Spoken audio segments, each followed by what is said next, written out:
¿Qué tal? ¿Cómo están? Mi nombre es Manuelberto Peralta Reyes y el día de hoy vamos a ver un tema muy interesante como es neumotórax. Vamos a ver generalidades, definición, clasificaciones, tratamiento y por último el pronóstico y vaya, cómo es que se puede complicar este cuadro. Buscamos ser un poco breves en este video, espero te guste, no olvides suscribirte y comenzamos. Muy bien, vamos a iniciar sobre el tema de neumotórax.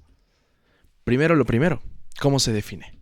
Neumotórax se va a definir como la presencia de aire en la cavidad pleural. Así de sencillo. Claramente sabemos que la presencia de aire en la cavidad pleural no es algo que debería de existir. El aire siempre debe estar en los pulmones, en su parénquima, pero no así en la cavidad. Y es por eso que van a existir una serie de alteraciones que al final del día lo que también van a conseguir es una alteración metabólica, una alteración respiratoria y por supuesto alteraciones de los signos y síntomas. Ahora bien, para poder explicar un poco más el tema tenemos que saber qué es pleura y qué es la cavidad pleural. La pleura sabemos y se conoce como una membrana serosa y la podemos ver un poquito acá. Es una membrana serosa que va a recubrir los pulmones, ¿ok? Pero también al mismo lado va a recubrir la pared torácica por su cara interna. Y esto de manera general va a buscar que no exista una fricción, puesto que en la cavidad pleural existe un determinado líquido que nos va a ayudar a que precisamente haya un deslizamiento sin fricción. La pleura se va a dividir en dos, la pleura parietal y la pleura visceral. La pleura parietal es aquella o se define como la cara de la pleura que va a estar pegado o va a estar en contacto íntimo con las paredes de la caja torácica, en claramente su cara interna, pero también del otro lado va a estar con el mediastino y con la cara superior del diafragma. Y la pleura visceral es la membrana que va a recubrir propiamente a la víscera. En este caso la víscera es el pulmón. Voy a acercar un poquito. Vean aquí entonces. Yo al hacer un acercamiento, pues claramente encontramos los músculos intercostales, por supuesto las costillas o los arcos costales en su porción media o externa, ¿sí? O de forma lateral también, ¿no? Y encontramos dos membranas. Esta membrana que es más externa y la membrana un poco más interna. Estas dos membranas corresponden a la pleura, ¿ok? Pero ya habíamos mencionado que la pleura parietal es aquella que va a estar íntimamente en relación con la pared torácica interna, en su cara interna, es decir, en los músculos intercostales y va a estar pegado con las costillas, ¿ok? Y por el otro lado vamos a encontrar a la pleura visceral, la que va a estar en contacto íntimo con ¿quién? Con la víscera, que en este caso es nuestro pulmón. Bien, entre estas dos membranas pleurales vamos a encontrar un espacio. Este espacio es una cavidad y bueno, claramente lo vamos a conocer como cavidad pleural. Precisamente vamos a iniciar con la fisiopatología, puesto que en esta cavidad pleural no debe de haber aire. La clasificación de la pleura ya la hemos mencionado. Esta información solamente se las dejo para que ustedes detenidamente puedan investigarlo. Pero cuando hablamos de la pleura parietal, entonces estamos hablando de diversas porciones de esa cavidad, de esa caja, tanto de forma anterior, tanto de forma lateral, como de forma posterior en la cavidad torácica, ¿ok? Y miren aquí la explicación más sencilla en esta imagen. Tenemos diferentes colores y tenemos diferentes membranas. Vamos a acercar un poquito. Vean cómo encuentro nuevamente ubicada dos membranas, ¿ok? Una membrana externa que está segmentada en diferentes colores y otra membrana interna que está rodeando meramente al pulmón, ¿ok? Y está de color azul.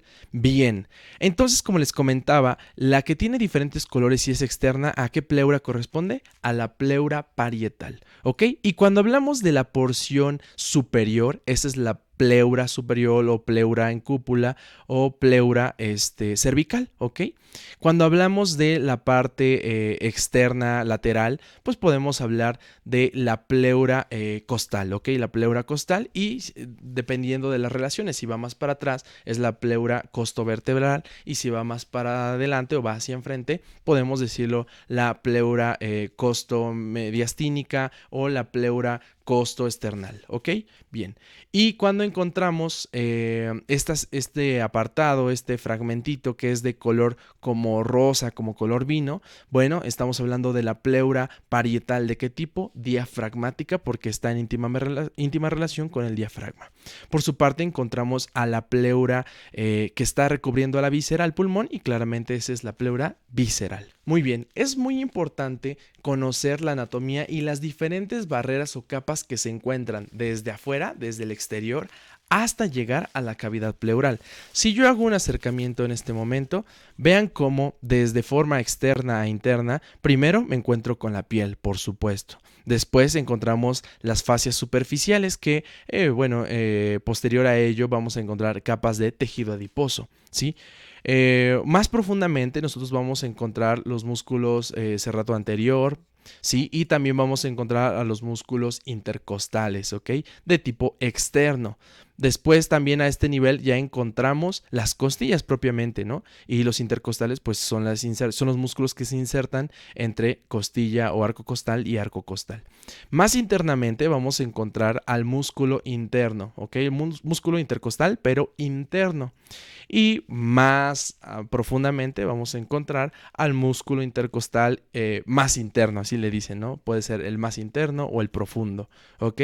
Bien, una vez que ya atravesamos todas estas capas, nos vamos a encontrar con la última capa, que es la fascia endotorácica, ¿ok? Es esta como laminita amarilla.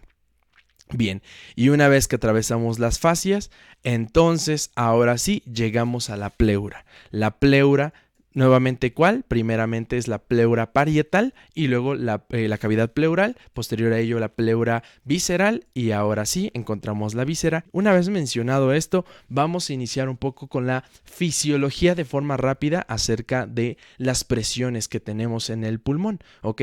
Para ello recordemos que nosotros vamos a respirar, con una presión clave de una atmósfera, ¿no? Con una presión de 760 milímetros de mercurio. Cuando nosotros tenemos una presión de este tipo, claramente el aire va a ingresar. Va a ingresar primero por dos mecanismos. Uno es la presión que ejerce la atmósfera y dos, por la presión que nosotros hacemos al aspirar, ¿ok? En este caso al inspirar. Al inspirar, nosotros jalamos aire, ¿sí? A nuestra cavidad torácica, pero más específicamente a dónde, a los pulmones nada más, ¿sí? Ahora bien, recordemos nosotros que en la cavidad pleural también existe una presión, pero esta presión se le conoce como presión negativa. La presión que se encuentra en los pulmones siempre es positiva, es decir, esta va a atraer, ¿sí? Va a atraer hacia el interior de la víscera, pero la presión negativa es la que va a jalar y va a pedir que la víscera se estire. Entonces, la cavidad pleural tiene una importancia, una participación muy importante porque tiene una actividad o una presión negativa. Y eso hace precisamente que el pulmón no se colapse, ¿ok? No se colapse, no tienda a hacerse chiquito, a arrugarse, a hacerse como pasita, ¿ok? Precisamente porque hay una presión negativa constante que es como si estuviera jalando, como si estuviera chupando, como si estuviera absorbiendo, ¿ok? Y es por eso, vean aquí en este GIF, en esta animación, cómo al nosotros ingresar, ¿sí? Al ingresar aire, pues obviamente notamos que se expanden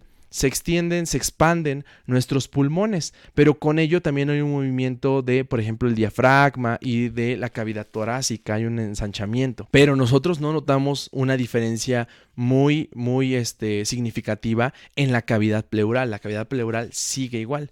Y lo mismo a la hora de ¿qué? A la hora de expirar, ¿ok? A la hora de, cuando nosotros sacamos ese aire, lo mismo. Los pulmones se hacen pequeños, pero con ello también se van otras estructuras como es el diafragma, ¿ok? Y como son otros músculos, precisamente porque hay una presión negativa. Vean aquí, la presión intrapleural es de 756 milímetros de mercurio en la cavidad pleural y la presión intraalveolar, es decir, en el pulmón, es de 760 milímetros de mercurio. Es decir, si nosotros hacemos una suma una diferenciación, que en este caso sería una resta, nosotros notamos que hay una presión mayor en los pulmones que en la cavidad pleural. Y es por ello que puede existir un mayor control y una respiración eficaz. ¿Ok? Vean aquí la presión transpulmonar y es así como se le conoce. Como toda víscera que tiene una capacidad por estirarse, también tiene una capacidad por regresar esa elastancia, ¿no? Esa capacidad de elastancia. Es decir, pensemos en un globo. Cuando nosotros inflamos un globo, claramente empieza a entrar aire y este material del globo, este plástico, pues empieza a estirar, a estirar, a estirar, a estirar. Pero mientras más se estira, más sus paredes están exigiendo regresar. ¿Ok? Esa es una capacidad de elastancia y genera una presión. Un globito pequeño tiene una presión muy diferente a un globito grande. ¿Quién tiene una presión mayor? El globo grande, porque al estirarse más es la necesidad por la que quiere regresar. Todas sus paredes se están ejerciendo una presión, ¿sí? Y entonces todas quieren ir de nuevo hacia el centro. Y lo mismo pasa con el pulmón. El pulmón, cuando se empieza a expandir y empieza a tener esa presión positiva y ya llena de aire todo el parénquima, pues por supuesto esta víscera lo mismo, tiene una elastancia y necesita regresar, necesita esas paredes incorporarse a un estado normal. Es por ello que existe una presión ahí, que es la presión de retroceso elástico o recoil, así también conocido. Bien, esta presión ayuda muchísimo y trabaja en conjunto con la presión negativa, ¿ok? Trabaja en conjunto con la presión negativa para que la respiración pueda ser tanto inspiratoria como expiratoria. El neumotórax se define como la presencia de aire en la cavidad torácica, más específicamente en la cavidad pleural, ¿ok? Y pues aquí tenemos muchas palabras que ocupan el término neumo. Neumo significa aire. Tórax, pues como ya les había mencionado, cavidad, ¿ok? Y bueno, nosotros naturalmente no debemos de tener aire en esa cavidad pleural. Es por eso que muy importante mencionar que en su fisiopatología, ¿cómo es que puede llegar ese aire? ¿Cómo es que puede ingresar a la cavidad pleural? Precisamente por medios externos y medios internos. Entonces nosotros nos preguntamos, ¿de dónde? ¿No? ¿De dónde proviene el aire? Bueno, el aire proviene precisamente de dos formas, de forma interna y de forma externa. De forma interna, el aire puede venir del parénquima pulmonar, propiamente dicho, una laceración del pulmón, ¿sí? Puede venir del árbol traqueobronquial, ¿sí? Puede venir de los órganos intraabdominales, por supuesto, el aire puede venir desde abajo, ¿sí? Y puede venir del esófago. Entonces puede existir una fístula, puede existir un evento politraumático, etcétera, y ese aire empieza a irse a la cavidad pleural. Y de forma externa, estos eventos politraumáticos abren la pared, la caja torácica. Entonces el aire meramente viene ¿de dónde? Del ambiente, por fuera, ¿ok? Y todo eso, el hecho de que venga de la tráquea, de que venga del parénquima, de que venga del esófago, de que venga del diafragma o que venga desde afuera, simple y sencillamente hace que exista una alteración de las presiones, porque al ser una presión negativa, la presión que se encuentra en la cavidad pleural, pues claramente va a succionar, porque lo que yo les decía es que succiona, porque es negativo, jala. Claramente, si yo le hago un orificio, pues lo que va a hacer es agarrar aire. Y si agarra aire, se pierde esa presión. Y si se pierde esa presión, entonces el pulmón ya no va a tener esa como obligación de querer expandirse de forma fisiológica, de forma en reposo, lo que va a ocasionar que el mismo pulmón empiece a colapsarse, que empiece a hacerse pequeño, porque la presión negativa ha desaparecido. Y al haber desaparecido, entonces no exige que el pulmón vaya de regreso. Muy bien, ¿cómo vamos a clasificar entonces al neumotórax? Vamos a clasificarlo según su etiología en espontáneo y adquirido. Y en espontáneo vamos a dividirlo en dos. En el primario, neumotórax espontáneo primario y neumotórax espontáneo secundario. El NEP o neumotórax espontáneo primario es aquel que se relaciona con una clínica nula, ¿ok? Una clínica carente de algunos signos o síntomas de alguna otra enfermedad. Es decir, el paciente, entre comillas, está sano, ¿sí? Hay teorías que explican sencillamente que este tipo de neumotórax espontáneo primario sucede cuando los pacientes tienen bulas o bullas subpleurales, ¿ok? ¿Qué significa eso? Son pequeñas burbujas, son pequeños agregados que guardan aire o que generan un volumen, ¿ok? de retención entre lo que vendría siendo la cavidad pleural o lo que se encuentra de la pleura de tipo visceral y precisamente el parénquima. Es decir, no ha pasado a la cavidad pleural, pero es un punto que está guardando aire y que en algún momento puede pasarlo a neumotórax espontáneo primario. Ahora bien, esto es malo, esto puede complicarse, sí se puede complicar, pero muy rara vez es peligroso este tipo de cuadros o de eventos. Cuando hablamos del neumotórax espontáneo secundario, estamos hablando entonces de que existe una asociación de alguna enfermedad, hay una comorbilidad o simple y sencillamente hubo algo que desencadenó a este neumotórax, por eso se le llama secundario. Secundó a un evento de tipo comorbil, ¿no? Como es una enfermedad de tipo pulmonar, que es lo que más se ve, ¿no? Ya sea enfisema pulmonar, EPOC, asma, entre otros eventos.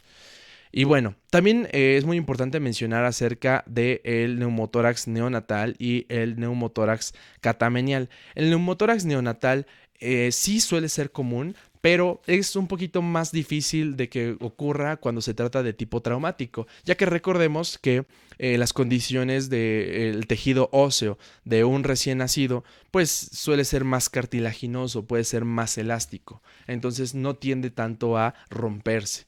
Lo que sí suele existir es un escape de aire y entonces aquí puede haber una complicación.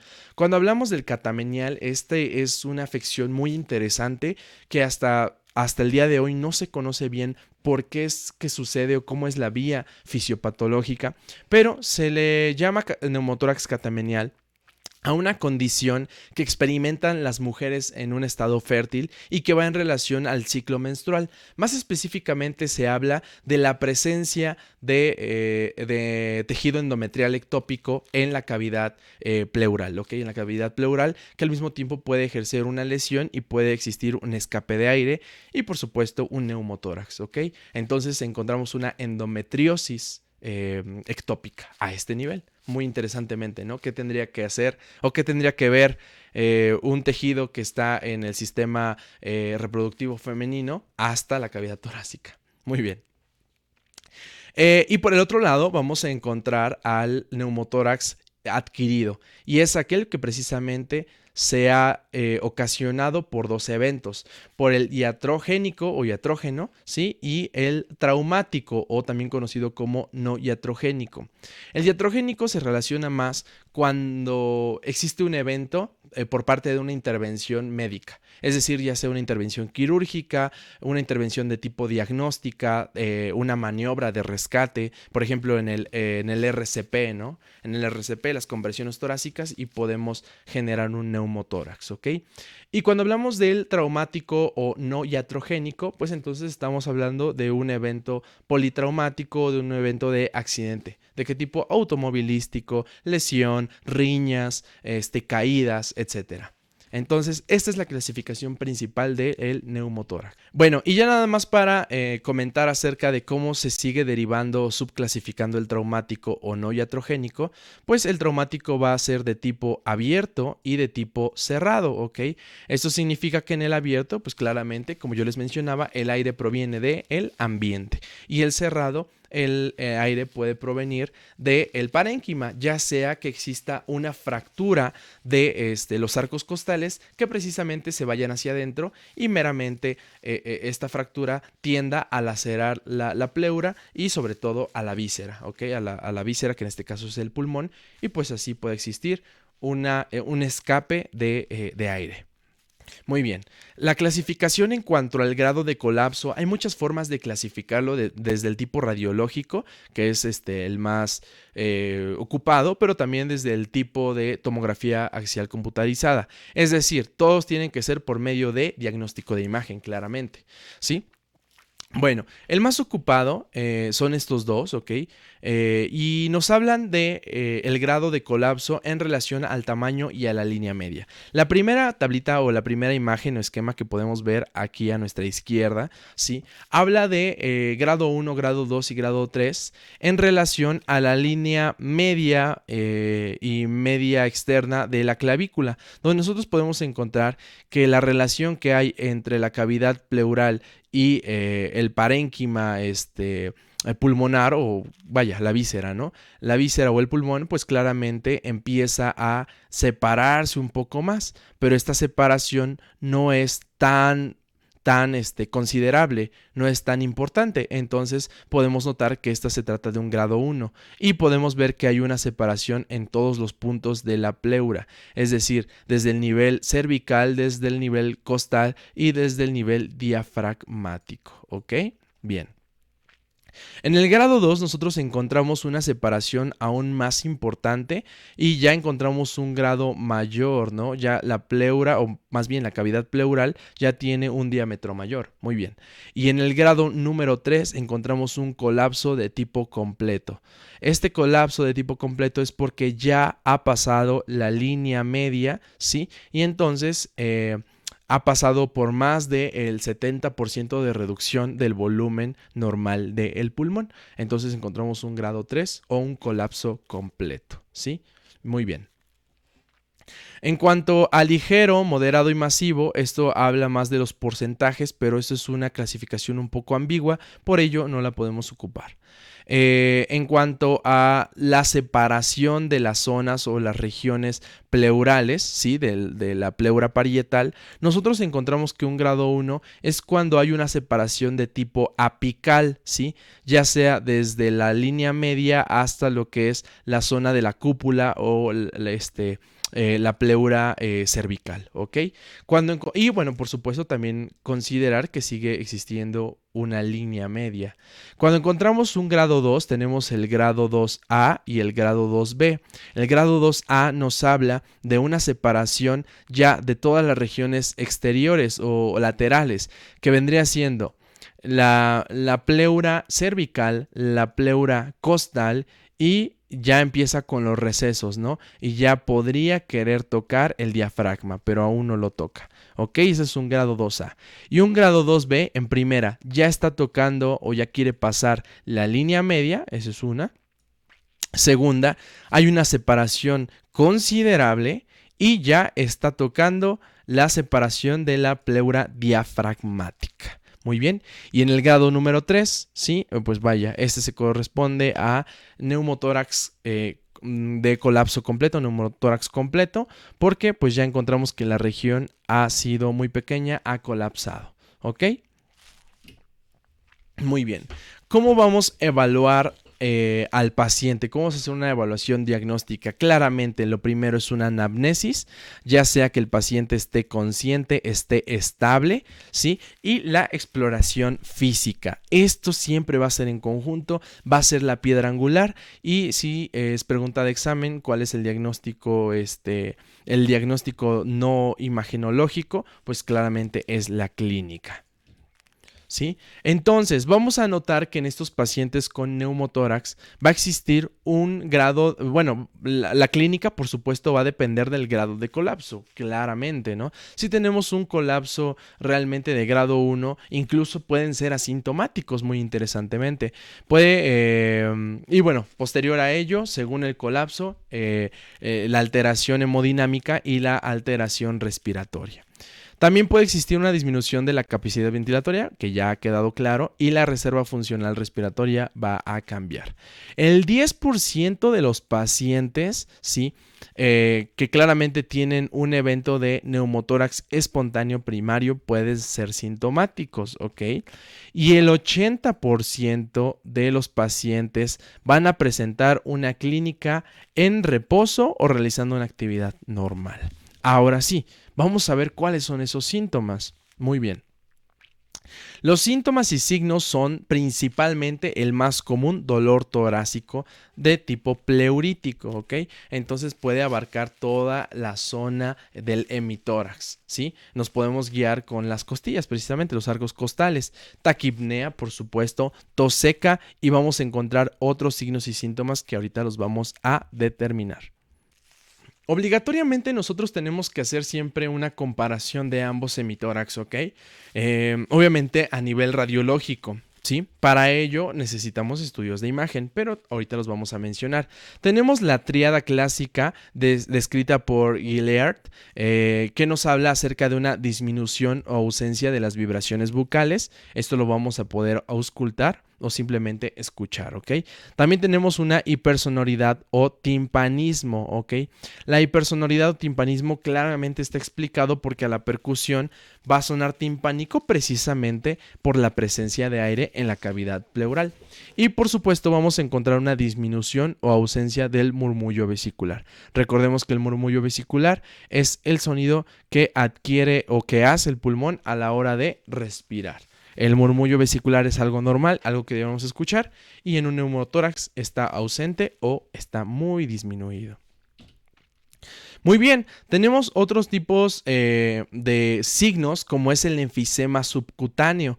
Enfisema subcutáneo quiere decir o se define como una tumoración que se genera precisamente en el nivel subcutáneo, ¿sí? Precisamente por la entrada de aire en estos tejidos, haciendo un efecto de distensión y generando un evento de tumefacción, como su nombre lo dice, una protuberancia, ¿ok?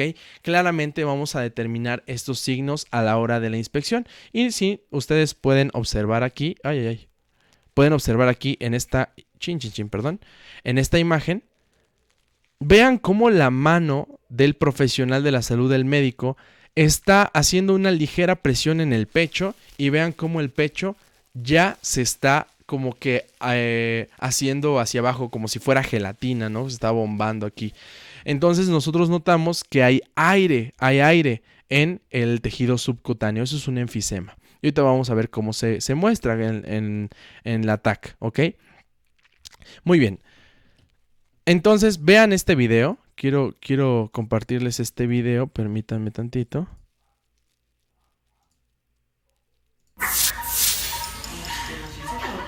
Vamos a adelantar un poquito.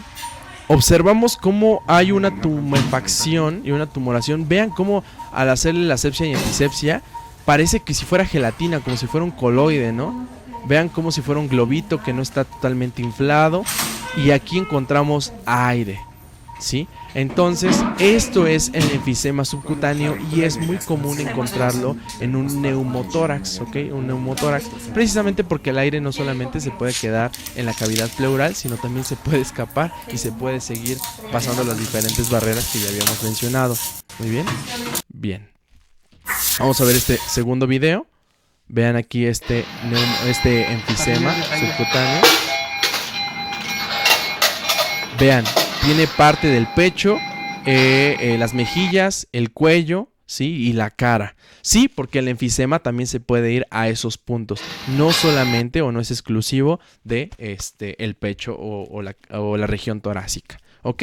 Muy bien, ahora que ya entendimos un poco acerca de la fisiopatología, la definición, las clasificaciones, alguna clínica, ¿no? Pues ahora es importante saber cómo diagnosticarlo. De forma general, el diagnóstico del neumotórax va a ser por estudio de imagen, ¿ok? Tenemos diferentes formas de estudios de imagen. Sabemos que tenemos radiografías o rayos X, tenemos la tomografía axial computarizada y también tenemos el ultrasonido, ¿ok?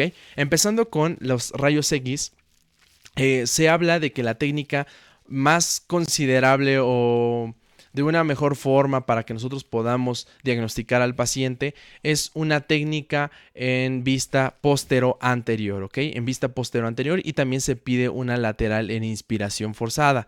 Desgraciadamente, algunos pacientes, por la condición que están experimentando, no están cómodos o no están estables o les duele. Entonces, a veces es muy difícil pedir este tipo de estudio, pero vaya, no es algo que no se pueda, ¿verdad? Hay muchos que están estables y que son asintomáticos. Entonces, nosotros podemos determinar precisamente el patrón del neumotórax. Ahora sí, vamos a ver. Vean cómo, bueno, en esta imagen, ya representado con una flechita y una línea negra que se nos dibujó, podemos encontrar que el pulmón se está colapsando, ¿ok? Pero bueno, aquí a lo mejor es un poquito difícil verlo. Para ello tenemos que estudiar un poquito las características de mi neumotórax. Por ejemplo, aquí en una radiografía normal encontramos la trama vascular, que son estas como líneas como salpicadas, ¿no? De color blanca. O bueno, en este caso se le llama radiopaco, ¿no? Es radiopaco y nosotros notamos que la trama vascular está bien expuesta en los dos hemitórax, ¿ok? Pero empieza un colapso pequeño, por eso es un neumotórax de tipo parcial. Pero vamos a ver aquí. A ver, si ustedes son observadores, nosotros encontramos un trama vascular del lado izquierdo. Vean aquí, hay trama vascular, además de que vemos el mediastino, encontramos el corazón, ¿ok? Pero del lado derecho, vean chicos, vean cómo no hay trama vascular, no veo nada, absolutamente nada, y nada más veo como una porción aquí, como una protuberancia, vean aquí, nada más. Esto muy seguramente nos está hablando de que el pulmón está totalmente colapsado. Y vean cómo se llama, neumotórax total, no hay trama, está totalmente cerrado, ¿ok? Está totalmente colapsado. En las radiografías de tórax podemos encontrar derrame pleural también, que va a ser, tema de otro video. Sí, neumotórax de atención.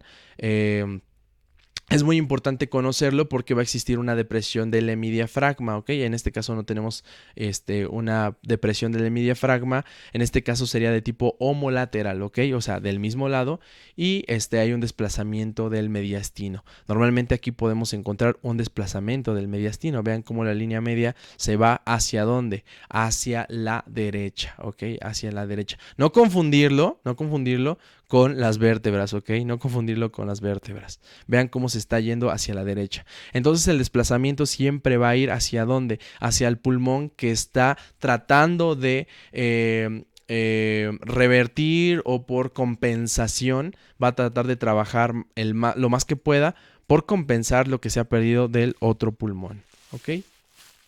Muy bien.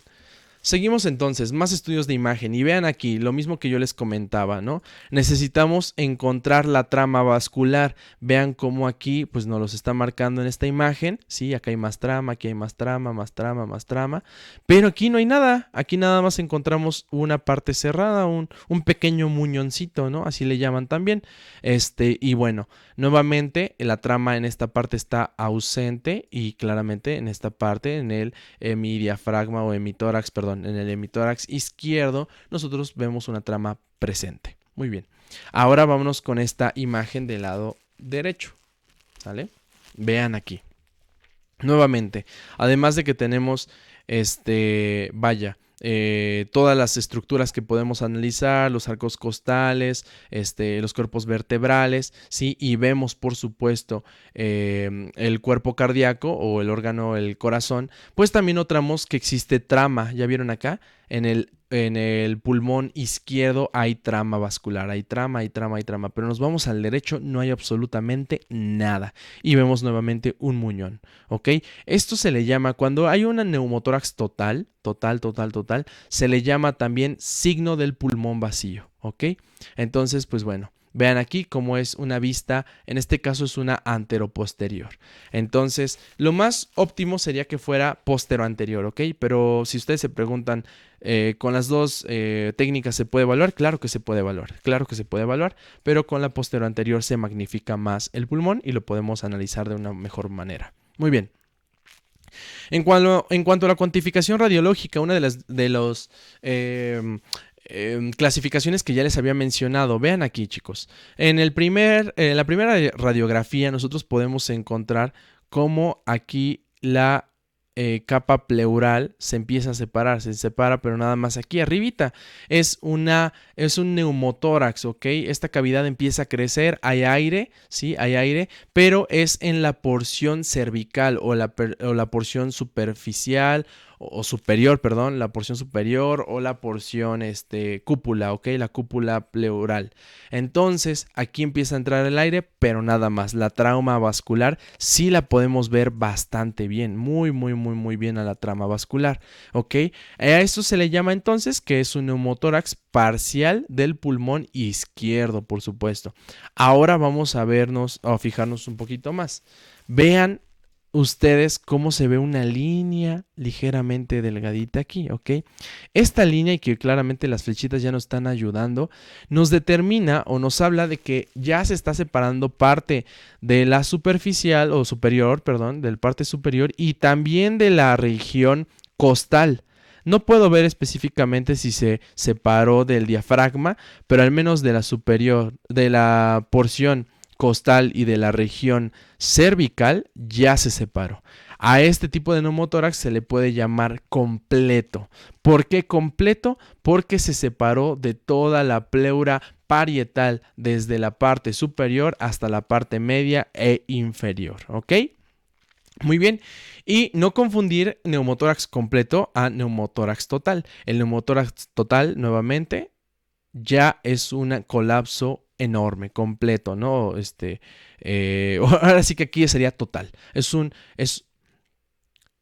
Sería en este caso un neumotórax total, ¿ok? Ya encontramos todo el pulmón colapsado, ya no hay más. El signo de muñón o también el signo de muñón es porque esto se genera como un muñón, o signo de pulmón vacío porque pues no vemos nada, no hay absolutamente nada, ¿sí? Y aquí sí se ve la trama también, la trama vascular, ¿ok? Muy bien. Una vez más, encontramos aquí, lo voy a rayar y después lo voy a acercar, vean. Aquí está, aquí está, aquí está, aquí está. Y voy a rayar la pared. ¿Sale? Me voy a acercar ahora sí. Vean esto. ¿Ok? Vean cómo existe una separación de la pleura. La cavidad pleural aumenta su diámetro en la porción superior, ¿ok? En la porción cervical, ¿ok?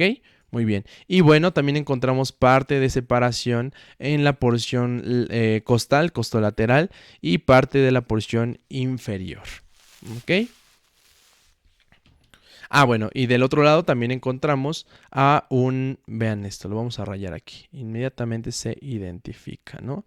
Puede ser esta parte, la trama se cierra totalmente y es lo que podemos ver un poco más presionado. Tenemos un neumotórax posiblemente ya de grado 2 pegándole al 3, ¿ok? Ya se está colapsando enormemente y pues también puede existir complicaciones a este nivel. Ok, vean qué bonita radiografía, está preciosa esta porque se puede ver muy bien el parénquima pulmonar, observen, hasta ustedes lo pueden delimitar, vean qué bonito se ve, ¿sí? Vean, aquí está la víscera, sí se puede ver excelentemente bien, ¿sí? Y bueno, aquí está el parénquima. No se ha colapsado totalmente, pero ya inició el colapso. En este caso, claramente es un colapso de tipo completo. Ya se separó de todas las porciones, ya se separó de las regiones superior, media y inferior, ¿ok? E inferior. No ha sido totalmente cerrado para que podamos decir que es completo, ¿ok? Completo el neumotórax. Muy bien, otra forma de diagnosticar a mi neumotórax es por estudio de imagen en tomografía axial computarizada. Esto si bien es un tipo de estudio, ya sabemos que es un poco más caro y que no es el de primera elección, pero también nos va a ayudar. Recuerden ustedes que el neumotórax que nos puede proporcionar una evaluación de radiografía es una proyección de 2 dimensiones nada más estamos hablando de 2 dimensiones. Cuando hablamos de tomografía computarizada, pues estamos hablando ya de 3 dimensiones. Ya vemos la porción anterior y la porción posterior. Entonces, vaya, podemos ver quizá de forma frontal que el pulmón se está colapsando apenas poquito, pero de vista superior nosotros podemos notar entonces que también se está haciendo hacia atrás o se está yendo hacia adelante, dependiendo de la situación. Y entonces notamos ahora sí una evaluación mayor, más consistente acerca del grado de neumotórax que puede existir en este paciente. Entonces, la tomografía axial computarizada, si es el corte axial, pues normalmente se va a reservar cuando hay una dificultad para diferenciar un neumotórax de una enfermedad pulmonar bulosa. Vean aquí ahora cómo se vería un enfisema. Además de que ya notamos aquí que existe un neumotórax tremendo, ¿ok? Que puede ser un grado 3, ¿sí? Y vean aquí también. También notamos nosotros que existe presencia de aire, que los tejidos se están separando. ¿Se están dando cuenta?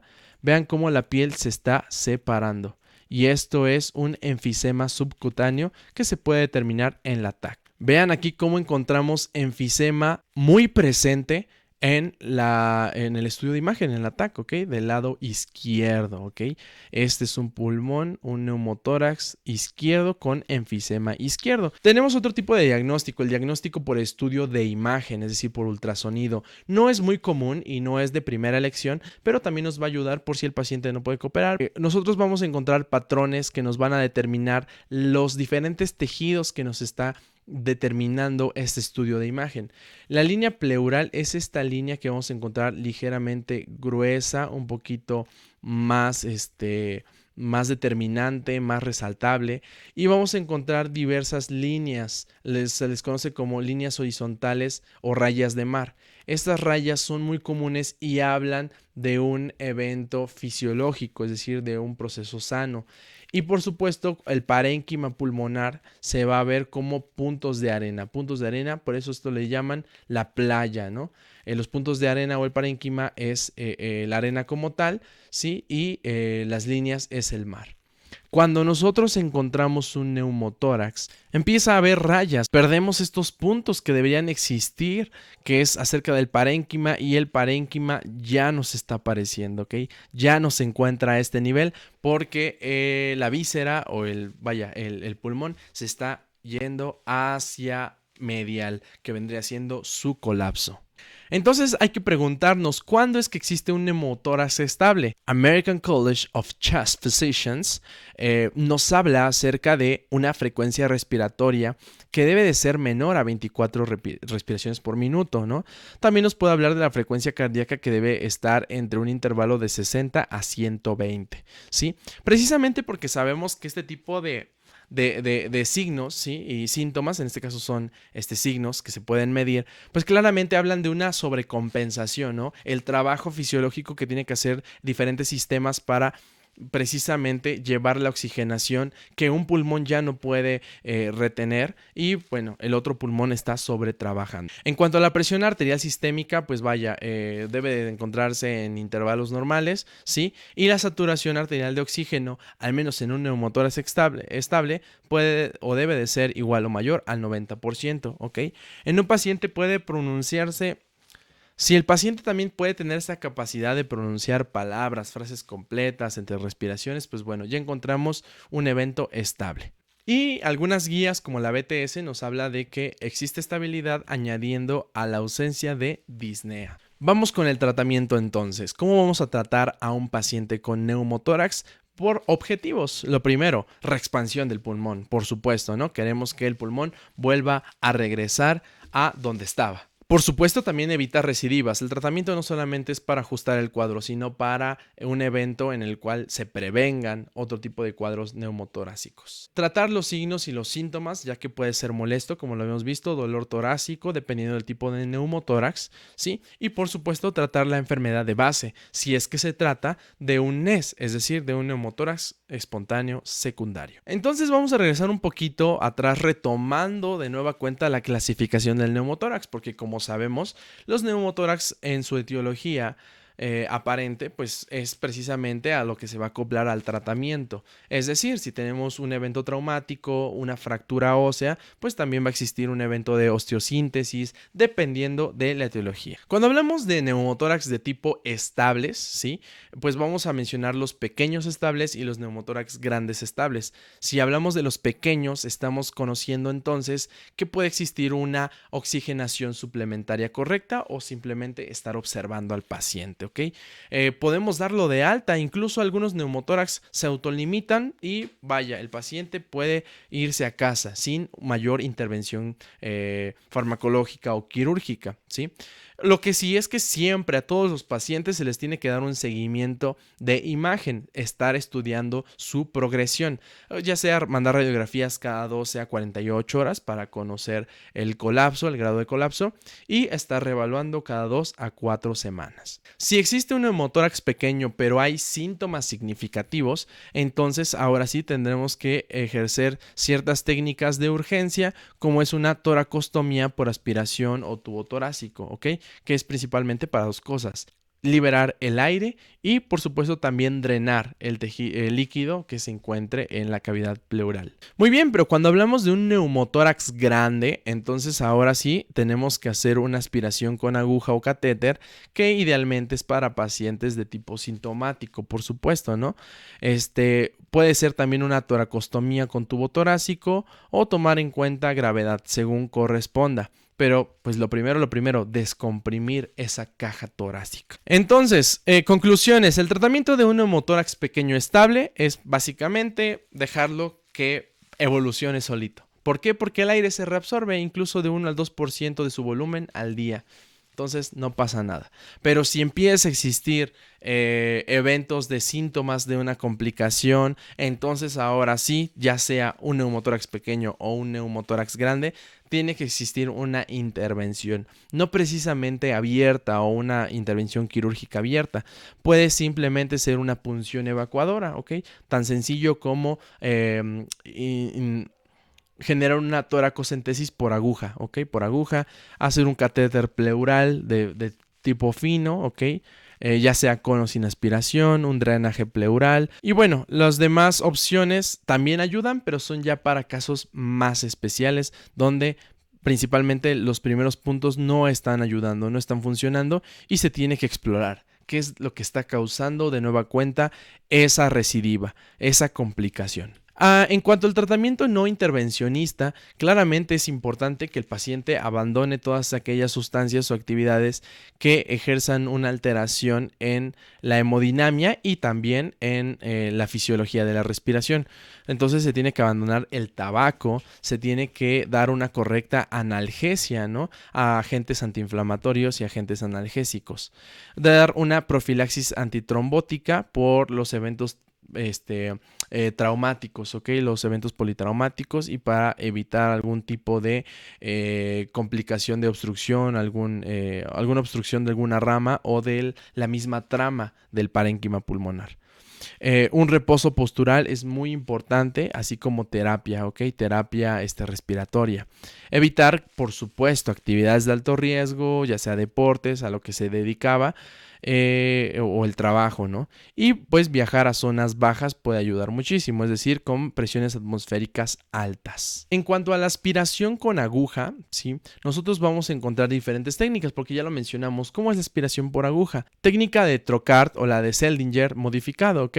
Entonces requerimos de una aguja y jeringa, o ya sea un kit de toracocentesis de tipo comercial, ¿no?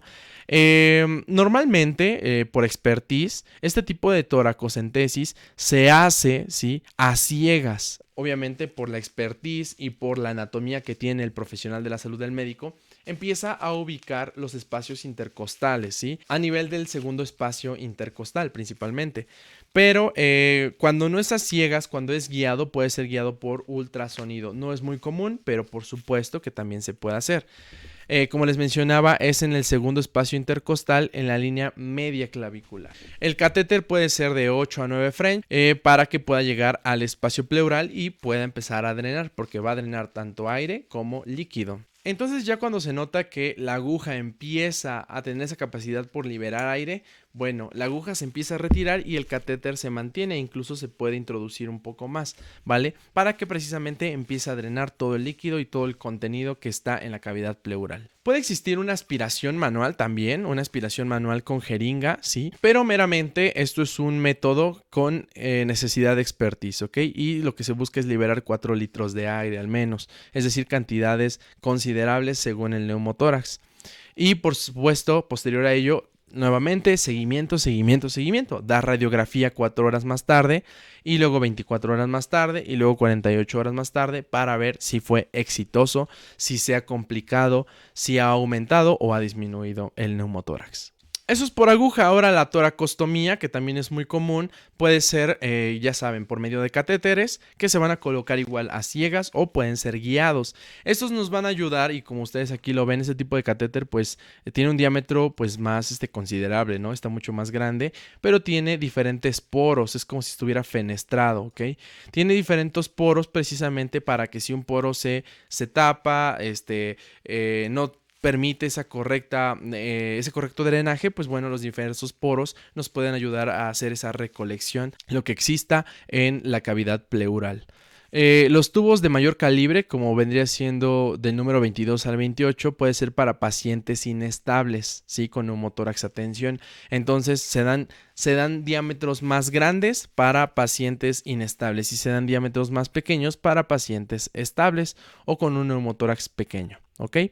Y no se aplica una succión, no se va a succionar manualmente o mecánicamente. Se va a esperar a que empiece a liberar solito precisamente por las presiones que existen de forma inicial, pero después ya puede existir una succión por sellado. ¿Ok? Entonces es muy importante que tomen en cuenta todo esto que se está mencionando. Por último, el pronóstico. El pronóstico de un neumotórax espontáneo puede tener una recurrencia del 0 al 60%, ¿ok? Entonces hay que tener cuidado con los neumotórax espontáneos primarios, pero hay que darle por eso seguimiento a los estudios de imagen para ver cómo va evolucionando y poder estar evaluando al paciente constantemente. Cuando hablamos de los neumotórax espontáneos secundarios, aquellos que se desencadenaron por alguna otra enfermedad, entonces sí aquí requiere de evitar recurrencias. Para ello buscamos procedimientos definitivos, ¿ok? Buscamos procedimientos definitivos para que meramente no vuelva a existir un evento de neumotórax, ya que existió por la enfermedad que se está cursando y no sabemos en este caso si se trata de una enfermedad crónico-degenerativa o una enfermedad de tipo aguda. Los factores de recurrencia son el género femenino, es más común en género femenino, en una estatura alta en hombres, también es muy común, principalmente por las bulas subpleurales, que se determina más en hombres altos y delgados, un bajo peso corporal que va de la mano, tabaquismo o bronquiolitis. Y por supuesto el tamaño del neumotórax nos va a decir qué tan riesgoso es. Entonces, conclusión del pronóstico. El pronóstico normalmente es de reservado a bueno, siempre y cuando se trate a tiempo. Hablando de los neumotórax más comunes. Existen neumotórax que también van acompañados con hemotórax y también con tórax inestable. Y vaya, es un cóctel enorme de complicaciones. Entonces aquí existen otros eventos. Pero neumotórax por sí solo, vaya, tiene un buen pronóstico. Bueno, hemos acabado con esta presentación, esperando de verdad que les ayude. Es una plática sencilla, una charla acerca de las generalidades de neumotórax. Si les gustó el contenido, por favor dejen su like, dejen su comentario, compartan y por supuesto no olviden suscribirse, por favor. Mi nombre es Manuel Alberto Peralta Reyes, este es el canal de Medicina Azarosa y nos vemos hasta el próximo video.